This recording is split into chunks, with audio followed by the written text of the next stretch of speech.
Friends, welcome to my channel learning with Pushpanjali Chaliya and I am पुष्पांजलि चालिया। जैसा कि आपको स्क्रीन में दिख रहा है कि हम लोग lesson number 14 when the earth shook, जब धरती हिलती है, यह लेसन जो है क्लास 5 की ईवीएस बुक से ली गई है, एनसीईआरटी सिलेबस की बुक से। हमने फर्स्ट पार्ट में पढ़ा कि जब धरती में कभी अर्थक्वेक आ जाता है तो कैसे सिचुएशन हो जाती है और उस सिचुएशन में हम लोग कैसे किसी की सहायता करते हैं या फिर हमारी सहायता करने के लिए कौन आता है और हमें क्या क्या प्रिकॉशंस लेनी चाहिए, ये इसके बारे में हमने डिस्कशन करके पहला वीडियो बना चुके हैं। अब ये सेकंड पार्ट है। सेकंड पार्ट हम लोग अभी पेज नंबर 135 से स्टार्ट करेंगे। हु हेल्प्ड सिचुएशन में किस किसने हेल्प की थी।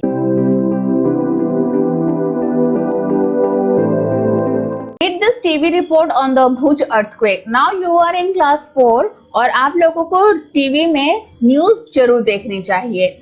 आप लोगों के स्कूल में भी न्यूज का एक प्रोग्राम रहता ही है मॉर्निंग असेंबली में। So you participate in that programme, तभी आपको न्यूज देखने में भी इंटरेस्ट थोड़ा ज्यादा आएगा। इसमें हमें एक पिक्चर दिख रही है जिसमें कि पूरा मलबा दिख रहा है। लगता है कि सारे घर टूट गए हैं, सब कुछ गिर गया है। और कैसे हो सकता है ऐसा? भूकंप से। भूकंप यानी कि अर्थक्वेक से। तो ये एक सच्ची घटना की एक तस्वीर है जिसे कि सुनील जैकब जी ने ली थी। इस तस्वीर को अहमदाबाद जनवरी 26, 2001 की ये है तस्वीर। At least 1000 people are feared dead in the earthquake that struck Gujarat this morning. Gujarat में सब जगह रुक गया था सब काम। कब? 26 जनवरी 2001 में। और लोगों के मन में एक डर बैठ गया था। Many thousands have been injured. Army jawans have been called in to help. बहुत हजारों की तादाद में लोग जख्मी हो गए थे और आर्मी आई थी हेल्प के लिए। At least 150 buildings have fallen in the city of Ahmedabad. In these, there are a dozen multi-storied building. और उनमें से बहुत सारे तो मल्टी स्टोरीड बिल्डिंग थे, जो एक मंजिला नहीं बल्कि 2, 3, 4, 5 मंजिला, उससे भी ज्यादा मंजिलों वाली बिल्डिंग भी गिर के जमीन के साथ, धरती के साथ समान हो गई थी। तो सोचिए उसमें जान माल की कितनी हानि हुई थी। कम से कम 150 बिल्डिंग जो है तक 150 बिल्डिंग्स गिर गए थे। आप अनुमान लगाइए। By this evening around 250 bodies have been removed from these buildings. और उस दिन, जिस दिन भूकंप आई थी 26 जनवरी को, शाम तक 250 बॉडीज रिकवर हुए थे। 250 डेड बॉडीज उन्हें मिला था। It is feared that several thousand people may still be trapped. और सब लोग डरे हुए थे कि और भी हजारों के नंबर्स में लोग इसमें मलबे में दबे होंगे। Rescue efforts are on. There is perhaps no building in the city which has not developed. ऐसा कोई भी बिल्डिंग नहीं था जिसमें कि क्रैक्स नहीं आई थी। अभी मेरे फ्रेंड्स जितने भी हैं, आपके बीच में कोई है क्या उस जगह से जहाँ पे भूकंप आई थी, अहमदाबाद से? जरूर कमेंट में लिखिए। The situation in Bhuj is even worse. Ahmedabad से भी गुजरात की भुज जो जगह है वो, उसमें और भी बुरा हालत था। People are running around in shock and panic. डरे हुए थे लोग बिल्कुल और इधर से उधर भाग रहे थे। Within an hour of the earthquake, the fire engines had reached and started work along with the local people. Offers to help are coming from all corners of the country and abroad. Earthquake के आने के 1 घंटे बाद से ही fire engines वहां तक पहुंच गए थे जहां earthquake के ज्यादा आई थी। लोकल पीपल के साथ मिलके वे लोग सबका हेल्प कर रहे थे और देश भर की सभी तरफ से हेल्प उन्हें आ रही थी और विदेशों से भी उन जगहों में हेल्प आ रही थी। Now right, according to the TV report, thousands of people were injured and some died in Gujarat. If the buildings had been made in a way that they would not fall in the earthquake, would the damage have been different? How? अच्छा, हमें पता चला कि TV report में कि बहुत लोग मर गए थे और बहुत बिल्डिंग्स गिर गई थी। अगर बिल्डिंग जब बना था तभी अर्थक्वेक में जगह में एक गाइडलाइंस होती है, उसके मुताबिक अगर बिल्डिंग्स बनी होती तो शायद अर्थक्वेक आने पर भी बिल्डिंग्स को इतना नुकसान नहीं पहुंचता। अगर उन गाइडलाइंस के तहत ये बिल्डिंग्स बनाई जाती तो क्या नुकसान होने का चांसेस कुछ कम थे? पहले मैं समझा देती हूँ कि अगर भुज में बनी इमारतें भूकंप से सुरक्षित होती तो लोग इमारतों के नीचे दबकर नहीं मरते तथा इमारतों के नीचे दबने से सामानों का नुकसान भी नहीं होता। हाँ, जो कि भूकंप की जो गाइडलाइंस होती है उसके मुताबिक अगर घर बना होता तो जान माल के नुकसान बहुत ही कम होती। Now the damage would not have been so much if the buildings were made in such a way that does not get collapsed easily. Easily collapse नहीं होती means गिर नहीं जाती। Also, if lighter materials such as mud, clay, straw would have been used, then the number and types of casualties would have been very less.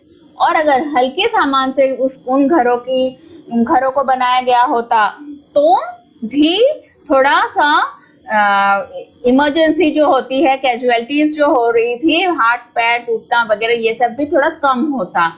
तो आजकल लोग वहां पे क्या कर रहे हैं? अगर आप लोगों में से कोई भी भुज या अहमदाबाद से है तो बताइए, क्या आप लोग अर्थक्वेक के आने की जगह में जो गाइडलाइंस होती है उसके मुताबिक क्या वहां पे अभी बिल्डिंग्स बन रहे हैं? Next, at times like this when people have lost their homes and all their belongings, what kind of help would they need? जब वो उन लोगों ने सब कुछ खो दिया था तब उनको किस तरह का हेल्प चाहिए था?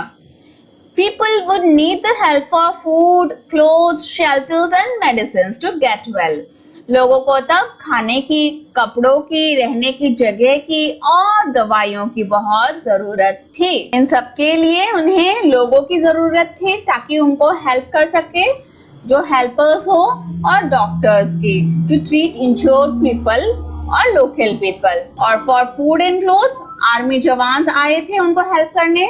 To move out people who were trapped inside, उनको भी आर्मी जवान ही उनको निकाल रहे थे। Scientists to find out areas which are earthquake prone and give new designs of houses. Scientists आए हुए थे, उन एरियाज की खोज कर रहे थे जो कि earthquake आने के चांसेस ज्यादा थे, जहां पर और डिजाइन घरों के कैसे होने चाहिए वो भी बताया जा रहा था। In such situations okay, this we have already done, but this answer you have to do like this कि whose help will be needed, how will they help? जैसे कि number 1, dog to smell out where people are lying trapped. Dog का क्या help हो रहा था यहाँ पे कि डॉग को लेकर आए थे ताकि कहाँ लोग मलबे के नीचे थे तो ऊपर से समझना मुश्किल था कहाँ लोग ट्रैप्ड हैं, फंसे हुए हैं, तो डॉग उन्हें सूंघ कर निकाल रहा था। नंबर 2 किसका हेल्प ले रहे थे? लेबरर्स। लेबरर्स क्या हेल्प कर रहे थे? To help in digging out the rubble and to build new homes. जो डिगिंग का काम चल रहा था, मलबों को निकालने का और नए घर बनाने के लिए जो है लेबरर्स जो है वे हेल्प कर रहे थे। और फिर doctors to provide medical care, doctor medical care दे रहे थे। Designers and architects to design earthquake proof houses, earthquake proof houses को बनाने के लिए डिजाइन बना रहे थे। Government organisations to provide required relief measures, non government organisations to provide required relief measures. जो रिलीफ के लिए कपड़े लत्ते चाहिए होंगे, खाने के सामान, वो गवर्नमेंट ऑर्गेनाइजेशन और नॉन गवर्नमेंट ऑर्गेनाइजेशन उन्हें प्रोवाइड कर रहे थे। There are some more questions to discuss. Have you ever seen people in your area helping each other when? क्या आपने कभी देखा है आपके एरिया के लोगों को एक दूसरे का सहायता करते हुए? जरूर देखा होगा। Yes, I have seen people in my area helping each other. There was flood in my village and everybody helped each other during the flood. हाँ, जब फ्लड होती है, हमारे असम में भी होती है और हम सभी लोग सभी का हेल्प करते हैं, लेकिन फिर भी जो लोग भुगतते हैं उनका नुकसान तो ज्यादा ही होता है। Why do people live together in a neighborhood? अब बताइए आप कि नेबरहुड में पड़ोसियों के साथ एक साथ लोग क्यों रहते हैं? हाँ, तो हम लोग आस पड़ोस के लोगों के साथ मिलकर क्यों रहते हैं? कहीं हम लोग दूर जाकर अकेले क्यों नहीं रहते हैं? क्योंकि people live together in a neighborhood so that they can help each other during the times of crisis. They also live together so that they can share their happiness with each other. सिर्फ crisis ही नहीं बल्कि खुशियां बांटने के लिए भी लोगों की जरूरत होती है। आपका बर्थडे है, आपके घर में शादी है, वो क्या आप लोग खुद ही अकेले अकेले खुश होकर थोड़ी ना मना सकते हैं, इसके लिए भी हमें लोगों की जरूरत होती है। तो इसलिए हम लोग आसपास मिलजुल के ही रहते हैं। Next question, imagine living in a place where there were no other houses और पीपल अराउंड। आप इमेजिन कीजिए ऐसे जगह में आप रहते हैं जहाँ पे कि कोई भी लोग नहीं रहते हैं। How would it be? For example, whom would you play with? किसके साथ खेलेंगे? With whom would you celebrate festivals and special days? Would you be scared? क्या आपको डर लगेगा अकेले रहने में? Yes, of course, it will be definitely be a scary situation. बहुत ही डरावना सिचुएशन होगा। I will have nobody to play with. Festivals and special days would be boring if I will have to celebrate them all alone. हम कोई भी festival जब मनाते हैं तो हमें अपने आस पड़ोस के लोगों की बहुत जरूरत होती है, क्योंकि अकेले अगर मनाएंगे तो फिर हम लोग खुशी नहीं मना पाते हैं। People face a lot of difficulties when they lost people from their family. जब हम लोग के घर में कोई फैमिली मेंबर का निधन हो जाता है तो हम लोग बहुत ही दुख हो जाता है हमें। और their houses and belongings. In newspapers of the last 1 month, look for news related to such disasters like earthquakes, floods, fires, cyclones, etc. in different parts of the world. Collect these news reports and paste them in your notebook. ये एक activity दी गई है। ऐसा सोचिए कि कहीं पर कोई डिजास्टर हुई हो, मीन्स कहीं पर कोई नुकसान हुआ हो, किस कारण से, नेचुरल कारण से, तो उसे डिजास्टर कहा जाता है। आपको अखबार में ऐसी सारी न्यूज मिल जाएगी। कहीं पर बाढ़ आई हो, भूकंप आया हो, आग लग गई हो या तूफान आई हो, तो उन न्यूज को आप एक चार्ट पेपर में चिपकाइए और उसको पढ़िए, आपको बहुत सारी जानकारी मिलेगी। Page number 137, your news report. आप एक न्यूज रिपोर्ट आपको लिखनी है। Make your own report which mentions the following: cause of the disaster, date and time. एक आप जब इतने सारे न्यूज रिपोर्ट पढ़ेंगे और एक चार्ट में लगाएंगे तो आप फिर खुद से भी न्यूज का रिपोर्ट करना आपको आ ही जाएगा। आप एक न्यूज का रिपोर्ट कीजिए and do it yourself, okay?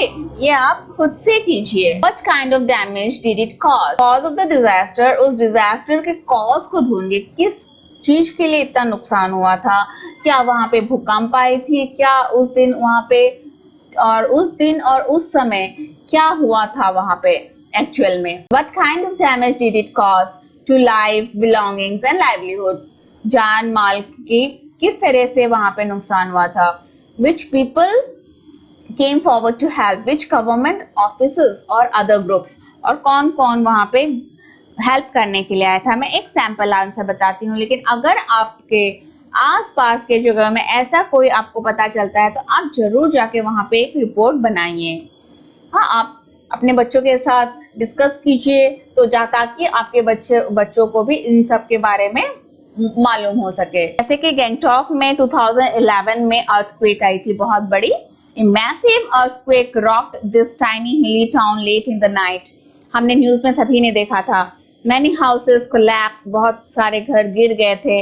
There were major fire because of short circuits and gas leak, और बहुत आग लग गई थी क्योंकि किन्हीं घरों में शॉर्ट सर्किट हो गई थी, कहीं पर गैस लीक होके आग लग गई थी।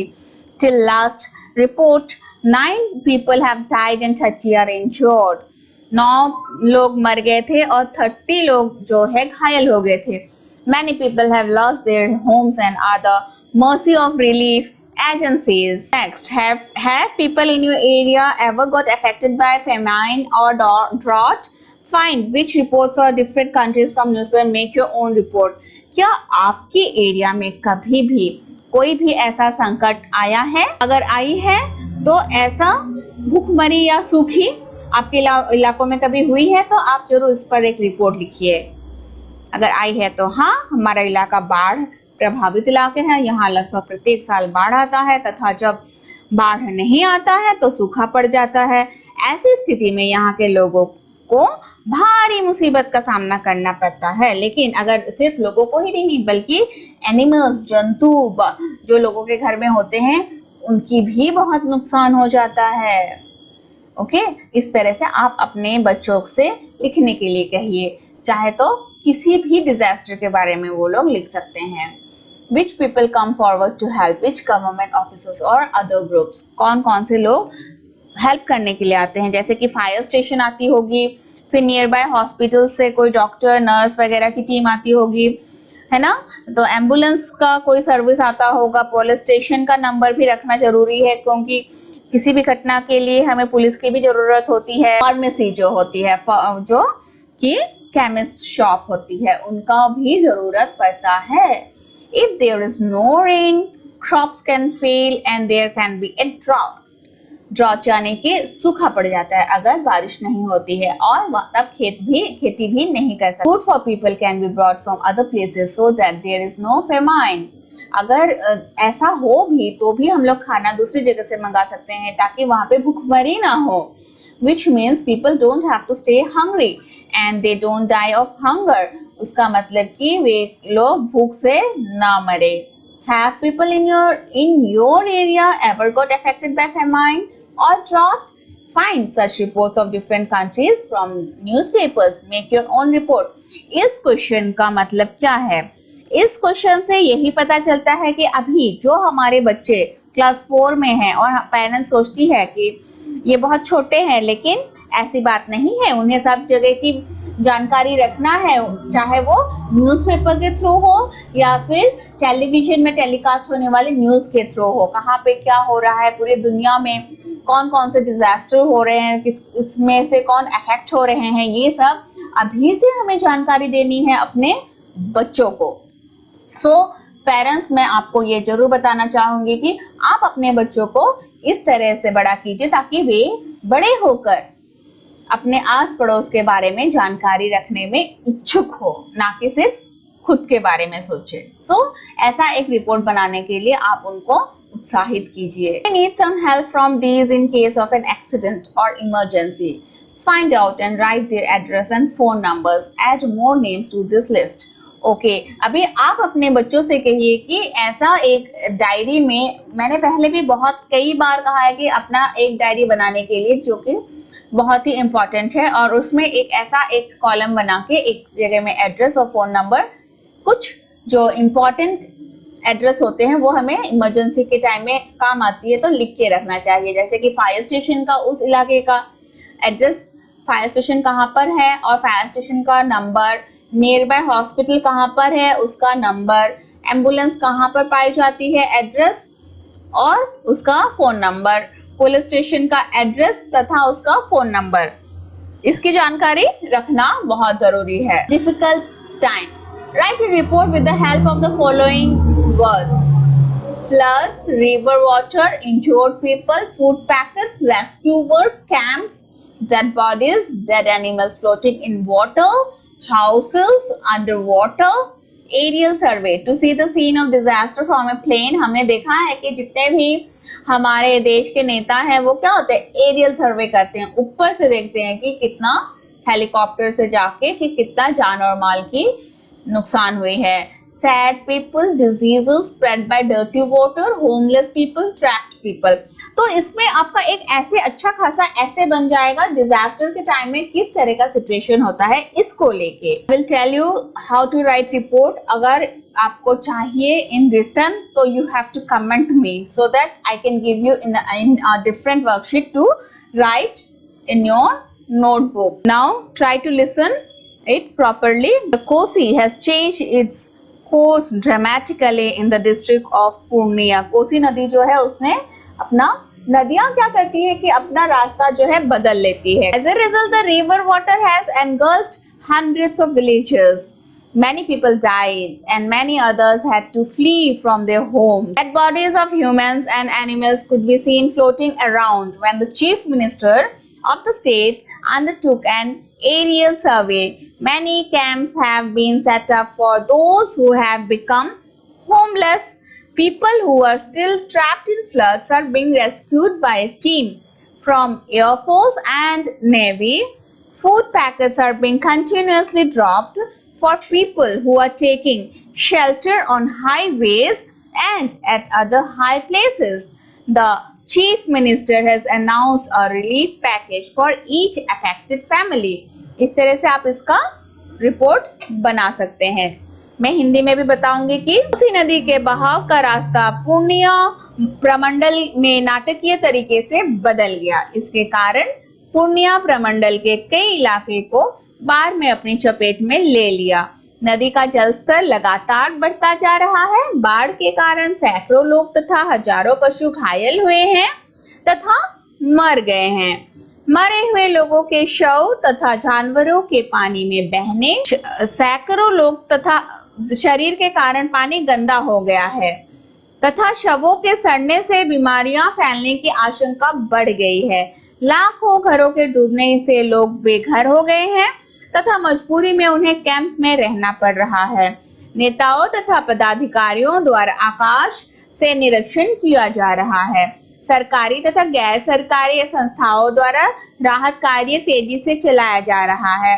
खाने के पैकेट बांटे जा रहे हैं। राहत कैंपों में रह रहे लोगों के सामूहिक खाने का इंतजाम किया जा रहा है। बाढ़ में फंसे और लोगों को बचाने के लिए भी राहत कार्य तेजी से किया जा रहा है। इस अचानक आई प्राकृतिक आपदा से इस इलाके तथा पूरे देश के लोग काफी दुखी हैं। तो इस तरह से आप इसका एक रिपोर्ट तैयार कीजिए खुद से। Now what we have learned, हमने इस लेसन में क्या पढ़ा। What kind of difficulties are faced by people during floods? Flood के दौरान किस तरह की डिफिकल्टीज फेस की जाती है? Answer, during floods people face the following difficulties. Their houses get damaged, घर जो है डैमेज हो जाती है। The area in which they live gets flooded and they are asked to move to a different area. जिस जगह में रहते हैं वहां पे फ्लड हो जाती है और उन्हें दूसरी जगह में ले शिफ्ट कर दी जाती है। They do not get proper food and are cut off from the neighboring areas. उन्हें अच्छे से खाना नहीं मिलती है और आस पड़ोस के दूसरे सिटी या टाउन से या दूसरे स्टेट के साथ जो कट ऑफ हो जाती है। There is a high risk of diseases spreading. और उस समय गंदगी बहुत फैल जाती है, गंदा पानी पीना पड़ता है तो बीमारियां फैलती है। After the floods, the children are attending their school in the open area because their school building got damaged in the flood. क्योंकि स्कूल बिल्डिंग जो है डैमेज हो चुकी होती है तो लोग बच्चों को ओपन एरिया में अपना स्कूल के लिए जाना पड़ता है। तो देखिए कहीं पर भी जब भी कोई भी डिजास्टर आती है तो कितना नुकसान हो जाता है। अगर आप लोगों के घर के आसपास या नेबरहुड में या आपके घर में ऐसे डिजास्टर नहीं सामना करना पड़ रहा है तो आप लोग बहुत लकी हैं और आप लोग रेगुलरली न्यूज़पेपर पढ़ के क्या हेल्प कर सकते हैं ये बात आपको ध्यान में रखनी चाहिए। ये देखिए ओपन स्कूल, वहाँ के बच्चों को कितने मुश्किलों का सामना करना पड़ता है और जो किसान है उनको सबसे ज्यादा मुश्किलें आती है क्योंकि वे साल भर की खेती करके जो पैसा इनकम करते हैं उसी से उन्हें घर चलाना पड़ता है। उनके पास नौकरी तो नहीं होती है तो आप उनके बारे में भी सोचने के लिए अपने बच्चों को सिखाइएगा। ये सारी बातें जो है डिस्कस करनी चाहिए अपने बच्चों के साथ। अभी के लिए सेकंड पार्ट और when the earth shook lesson यही समाप्त होता है। मेरे ख्याल से आप लोग अच्छे से डिस्कशन कीजिए। ईवीएस में डिस्कशन बहुत जरूरी है और हार्ड वर्ड बार बार लेसन को रीड कीजिए, हार्ड वर्ड्स को कॉपी में नोट डाउन कीजिए। कोई कुछ भी समझ में नहीं आता है तो प्लीज कमेंट में, ओके, प्लीज कमेंट में इन अ फुल सेंटेंस में मुझे हमेशा कमेंट किया कीजिए। मैं अवश्य ही उसका उत्तर देने की कोशिश करूंगी। और थॉरो स्टडी कीजिए। अभी से आप लोग थॉरो स्टडी करेंगे तो बड़े होके आपको कोई भी मुश्किल नहीं आएगी। इसके साथ ही आप लोग stay safe at home, be happy and keep learning with me. और मेरे चैनल को सब्सक्राइब जरूर कर लीजिएगा ताकि मैं आजकल वर्कशीट डाल रही हूँ और किसी सब्जेक्ट का किसी लेसन का अगर आपको वर्कशीट चाहिए है तो आप कमेंट बॉक्स में मुझे मेंशन कीजिए। So thank you.